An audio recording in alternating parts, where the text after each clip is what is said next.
तो दोस्तों तो होली बिल्कुल ही सर पर आ गई है और सभी के घरों में तरह तरह के व्यंजन और पकवान बनना शुरू हो गए होंगे। मैंने भी तैयारी शुरू कर दी है, थोड़ा थोड़ा टाइम मिलता है और ये देखो टीवी भी चला दी है जिससे कि मन भी लगा रहे और काम करने में भी मज़ा आता है। गुनगुन भी नहीं है घर में, अकेली हूँ अभी। देखो ठाकुर जी को मैंने जगा दिया है कि भाई ठाकुर जी ही थोड़ा साथ दे दें। तो बस ये देखो सारी पपड़ी मैंने बेल ली थी, बेसन की है ये। इस बार मैंने मैदा नहीं मिलाई है क्योंकि सबको पसंद नहीं आ रही थी मैदा की, इस वजह से मैंने बेसन की ही पपड़ी बनाई है।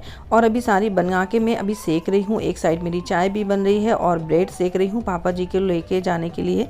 पापा जी को हर घंटे में कुछ ना कुछ देना पड़ता है क्योंकि उनकी तबीयत ठीक नहीं चल रही है, तो एकदम से उनको बहुत सारा खाना नहीं दे सकते, तो बीच बीच में थोड़ा थोड़ा करके देना है। अभी मैं जब कॉलेज से आई थी तो मैंने थोड़ा सा पनीर और एक एप्पल का जूस निकाल दिया था, थोड़ा सा पपीता भी दे दिया था। अभी 5 बजे का टाइम है तो बस मैं चाय बना रही हूँ और उसके साथ ब्रेड लेके जाऊँगी। मुझे तो जैसे ही फेस्टिवल आते हैं तो पहले के दिनों की याद आने लगती है जब मम्मी लोग मिलकर के काम करती थी। एक्चुअली में पहले संयुक्त परिवार भी होते थे, तो मम्मी दादी चाची सभी लोग मिलकर के एक साथ काम करती थी, तो बहुत सारे व्यंजन बनते थे और हम बच्चे लोग जल्दी से भोग लगा करके जल्दी से खाने की डिमांड करते थे। तो दादी कहती थी दे दो भाई बच्चों को दे दो। लेकिन अब वो बात नहीं है क्योंकि अब ना ही संयुक्त परिवार बचे हैं, सभी लोग अकेले अकेले रहते हैं।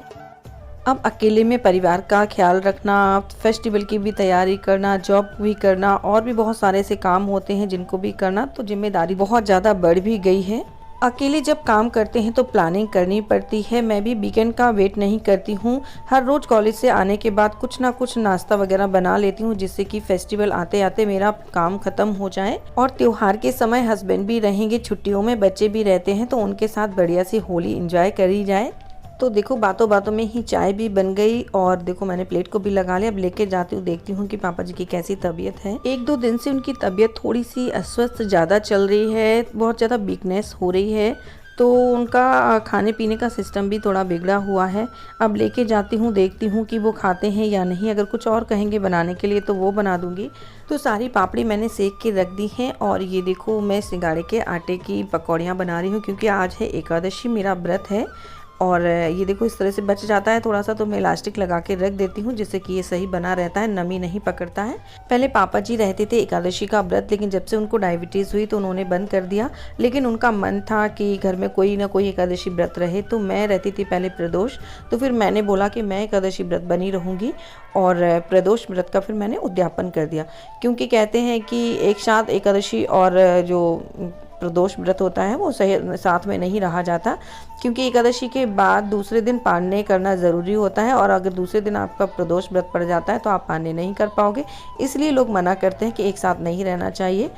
तो मैं अब नमक ले लेती हूँ, सैदा नमक पहले शुरुआत में नहीं लेती थी, लेकिन अब मेरी तबीयत थोड़ी अस्वस्थ हो जाती है तो पापा जी ने ही बोला था नमक ले लिया करो व्रत वाला, तब से मैं नमक लेने लगी हूँ।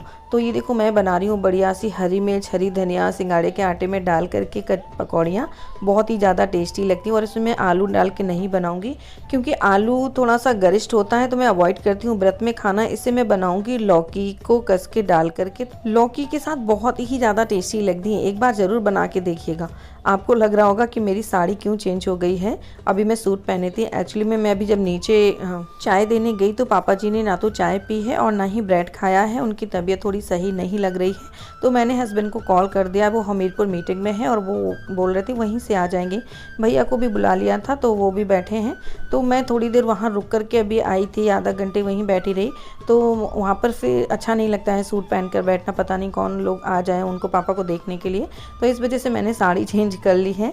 और अभी भैया आ गए हैं नीचे तो मैं आ गई हूँ ऊपर क्योंकि खाना भी बनाना है। तो यहाँ मैं लौकी की ही बना रही हूँ सब्जी, वो बच गई थी तो मैंने सोचा चलो लौकी की सब्जी भी बना देते हैं। चटनी भी प्रिपेयर कर रही हूँ, देखो चटनी के लिए सारा सामान मिला रही हूँ एक साथ, और अभी बनाऊँगी अपने लिए पकौड़ियाँ भी।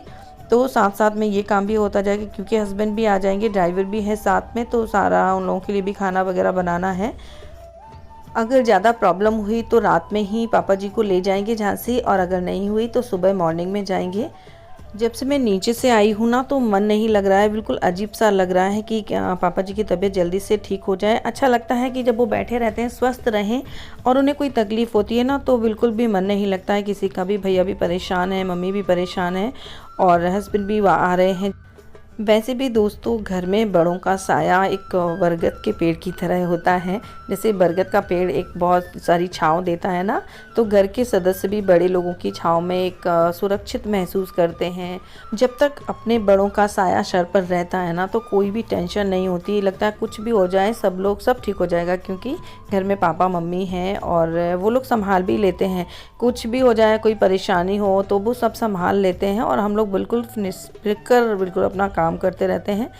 मेरी तो जॉब भी सच में उन्हीं की वजह से चल रही है। जैसे मान लो उनको छोड़ के जाती हूँ घर पे, तो वो पूरा घर को संभाले रहते हैं मम्मी पापा, और मैं निष्फिक्र होकर के अपनी जॉब पर चली जाती हूँ। वहाँ से आकर के आराम करती हूँ, 1-2 घंटे सो भी लेती हूँ, तो मुझे टेंशन नहीं होती है कि नीचे कुछ देखना है, कौन आ रहा है कौन जा रहा है। जो मेरे मतलब का होगा वो मम्मी मुझे बुला देंगी, और जो मेरे मतलब के लोग नहीं होंगे तो वो मम्मी से बात करके ही चले जाएंगे। तो बिना कोई टेंशन के, बिना कोई बड़ी जिम्मेदारी की लाइफ चलती चली जा रही है। घर में हमारे बड़ों का साया हमें हर मुसीबत से बचाता है। मैं तो अपने ईश्वर से प्रार्थना कर ही रही हूँ कि प्रभु उनको अच्छे से स्वस्थ कर दें और जल्दी से वो घर लौट आएँ। आप लोग भी ब्लेस करिएगा पापा जी के लिए कि वो जल्दी से स्वस्थ होकर घर आ जाएँ। और ये देखो बातों बातों में ही ये देखो पकौड़ियाँ सिक कर के तैयार हो गई। थोड़ा सा दही भी बना लिया है, चटनी है, और अभी करते हैं ठाकुर जी की पूजा और करूँगी उनको प्रसाद अर्पण। और ये दूध लेकर आई हूँ मैं, शाम को मैं ठाकुर जी को दूध का भोग लगाती हूँ। और ये देखो दीपक जला दिए, दोनों दीपक मैं जलाती हूँ। एक घी का दीपक जलाती हूँ और एक मैं अलसी के तेल का दीपक जलाती हूँ। कहते हैं घी का दीपक जलाने से पुण्यों की प्राप्ति होती है और अलसी का तेल के दीपक जलाने से पापों की नाश होता है। पूजा में बहुत बिलीव करती हूँ मैं, और मुझे बहुत शांति भी मिलती है पूजा करने से। तो पूरी विधि विधान से कोशिश करती हूँ पूजा करने की। जॉब के रहते इतना तो नहीं कर पाती हूँ, लेकिन कोशिश करती हूँ कि जितना भी मुझसे बन पड़ेगा मैं अपने ठाकुर जी के लिए करूँगी। और लगा दिया है उनको प्रसाद, और उसके बाद मैं भी अभी प्रार्थना कर लूँगी। तो दोस्तों कैसा लगा मेरा वीडियो मुझे बताइएगा कमेंट बॉक्स में। लाइक करिएगा, शेयर करिएगा और चैनल को सब्सक्राइब करिएगा।